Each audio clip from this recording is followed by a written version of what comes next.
Hey folks, Grant over here at Local Coolin Farms. We are in a little spot. This is a half-acre grid. We've got internal fencing over there, and then right here, and then to my right, we've got a hedgerow.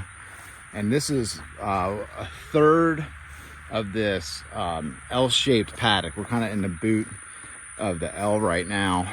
And then we have the cattle over here with a single strand cutting off that spot, and then we got a single strand going up on the opposite side of this hedgerow right here for that paddock. And so a big reason why we have this hedgerow in the middle of the field is because this is one of the spots that I've been developing for a food plot, deer whitetail food plot on farm, just so I can recreationally hunt on our place.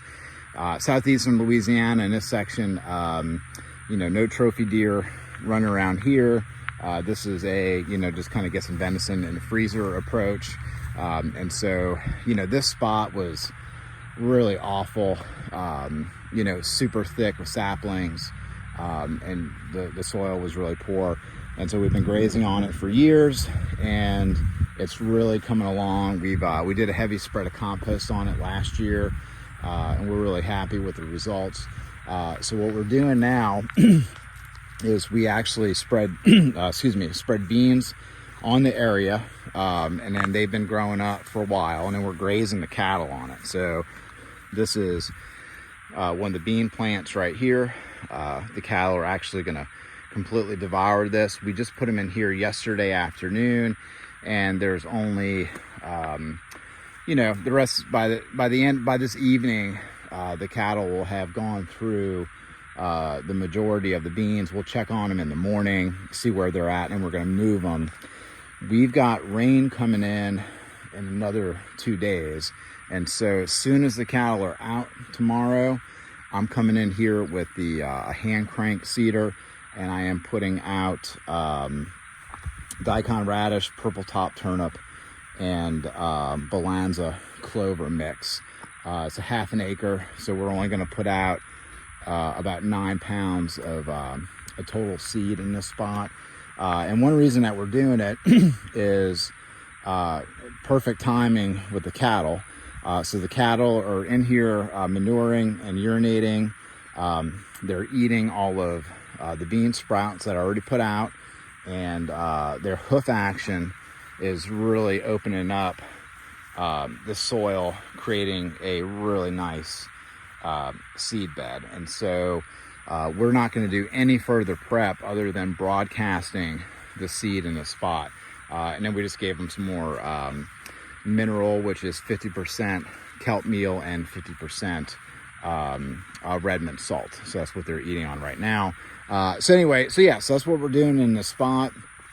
I'll make a couple of videos back to this video to show you seeding the area out, and then as that stuff comes up, we'll see what it goes. And then the cattle won't be back in this spot for about another 6 weeks or so. And because we're in November right now, and we're getting a real late start to our food plot seeding because of how dry it's been, we're going to let this place rest.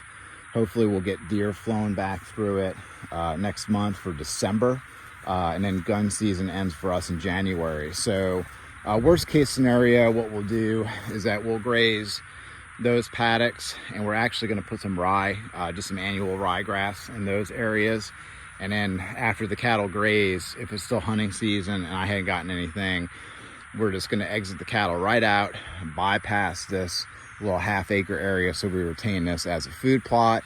And then once deer season is over with, then we can come back, and whatever clover and brassicas are in this spot, we'll go ahead and graze the cattle in here. So our rule on the farm, with doing these recreational deer food plots is, we can't let it interfere with our beef business.